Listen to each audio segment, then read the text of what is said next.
What it do, what it do, what it do. It's your man Abdus-Sabr back to you. We're coming back to you with another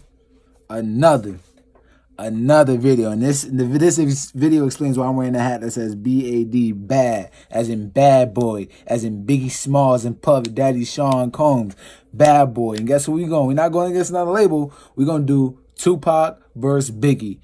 First discussion we're going to have is who's the better rapper. Second discussion we're going to have is who left a bigger, better impact. I already have my opinion, and I already have like what I already know my stuff, because I listen to both these rappers. I wasn't born when these rappers were alive, so I mean, that's one sad cause about it, because they definitely define hip hop. But you know, it's just I love music. I'm a music guy, and I love these two guys. Biggie and Tupac, they changed the game. They paved the way for a lot of people in the early 2000s and mid 2000s. So let's just start with a comparison. So let's start with Tupac. Let's start with Tupac. He wasn't even supposed to be a rapper. He was a poet, and he wanted to be an actor. He was in movies. He was in Juice. You know. So let's go to 1991 with Jimmy Iovine and Interscope Records. Tupac drops his debut album, Tupacalypse Now. And now that album was very New York street style, but more New York street style, but it was kind of like not the introduction to storytelling, but he kind of elevated his street storytelling. For example, one of the biggest songs that on that album that almost got him in trouble was Brenda's Got a Baby.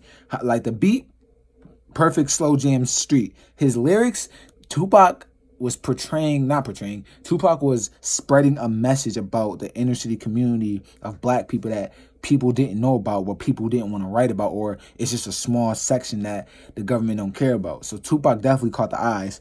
Now, for his 1993 album, strictly for my NIGGAZ, because you know I don't curse on this channel. It's a PG channel. But yeah, that album kind of broke him through, and that album, I listen to every song on that album. I listen to every song on all his albums. You know, crazy, right? But like this album, this is more like a get up album. You know, like yeah, he was talking about his real street stuff, but think about it. He had some of the biggest singles from the album. He had Keep Your Head Up. You know, Keep Your Head Up. That's a great song. Everybody know that. I Get Around. You know, he's in the tub with the jewelry and smoking a cigar while the girls, you know, like it's like beat. But like one song that brought serious attention that I relate to, and that a lot of people in the inner city community relate to, is the song Papa's Song. You know, Papa's Song, you know, talks about a lot. It deals with a lot, but at the end of the day, you know, everybody related to that song. And this is when Tupac, you know, was still like in his up and coming, and this is when all the movies and all the TV shows that he's been in was coming. I think this around the time he did his not breakout, but Poetic Justice. You know. So now let's go to the time of Tupac 1995 era album, Me Against the World, literally where it was Tupac against the world. You know, he went to jail. 1995, he went to jail. And he had a #1 album in the country while he was in jail called Me Against the World. Now, that album, you know, obviously he didn't plan on going to jail, but that album fit the whole time period while he was in jail. You had the songs, So Many Tears, you know, Dear Mama, one of my favorite songs ever, you know, Dear Mama. Then you had Temptations, you know, another song to kind of uplift that spirit, but that all happened while he was in jail. So now, let's go to when Suge meets the fat man, the big man, Mr. Suge Knight, into Death Row. 1996. I think he gets out of jail in 1995, but February, if I remember the date, the album All Eyes on Me came out February 8th, 1996. You know, and one of my favorite songs, the first song on the track list, Ambitions as a Rider. You know, that a song that you want to blast your stereo out to when you're driving. Ambitions as a Rider. You know, little dance song when you dance with a lady. How do you want it? Yeah, great song. One of his most real songs on there, Only God Can Judge Me. And that's one of the quotes that, like, that's what I'm talking about, impact. All the quotes, like, going in there. And then you had that quote, of course, the All Eyes on Me, you know.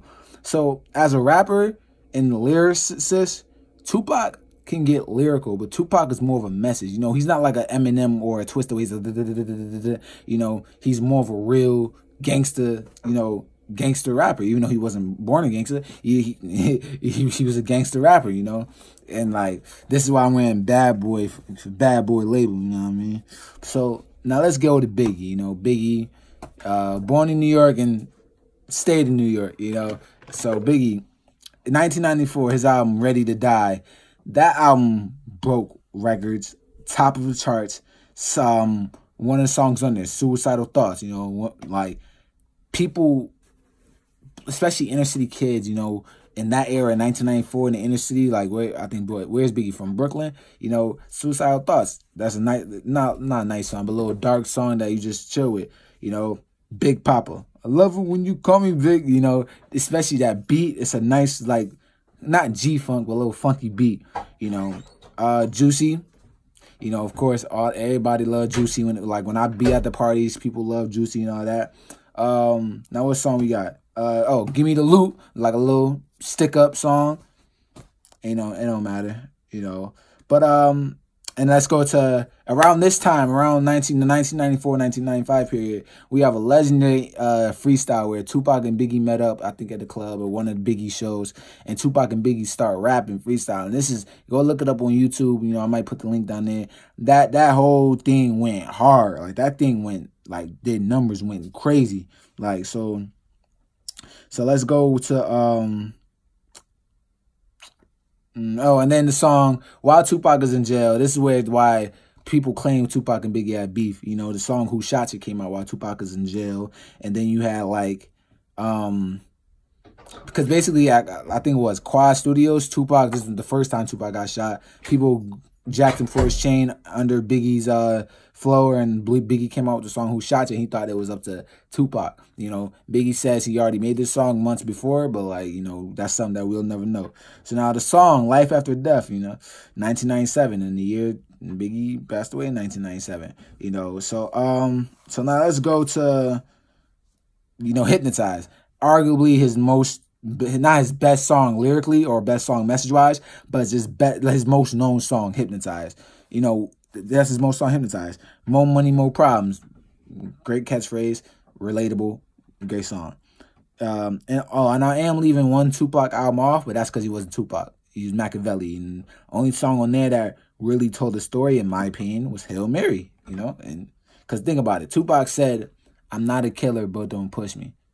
You know, a lot of rappers, especially nowadays, would just say, I'll kill you. You know, Tupac, that he's letting you get into his mind. You know, not a lot of people can get like that.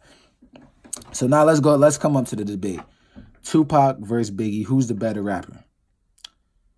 Lyricism, flow, Biggie.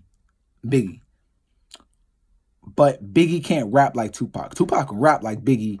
Biggie can't rap like Tupac. And I'm just gonna be the first one to say it. Tupac can rap like Biggie, even though he rarely does it. Biggie can't rap like Tupac. You know, and that's just how I see it. So Tupac is better in that aspect. Tupac can do multiple different rap styles. Tupac spreads a wider message variety along the people, you know. Biggie's Biggie, you know. So now who left the bigger impact? Obviously Tupac left the bigger impact, you know, like, you know, even though people bandwagon and they only can name a couple Tupac songs, you know, and they only can name a couple Biggie songs, Tupac left a bigger impact because people are now to this day, even though his bio sucked, Biggie had a better bio. Like his bio movie sucked. You know, like Tupac left a deeper issue. But like, you know, I'm just one opinion to like millions upon millions that these guys' music has touched. You know, I'm a hip hop fanatic and I'm a music fanatic, so I know all this stuff. So basically, what I want you guys to do is comment down below. Who's your favorite out of Tupac and Biggie? I will do more verses, you know, like I might do a G Herbo versus Lil Bibby or a Kendrick Lamar versus J. Cole. You know, I might do that next time. So, I mean, at the end of the day, you know, I'm just going to do it. So, you know, I told y'all there's new content coming to the channel. Link to my social medias will be down in the description below. Destroy that like button. I think I'm still at 29 subscribers. Let's get that to 35. I'm out. See ya. Have a blessed day. Abdus-Sabr. I'm out.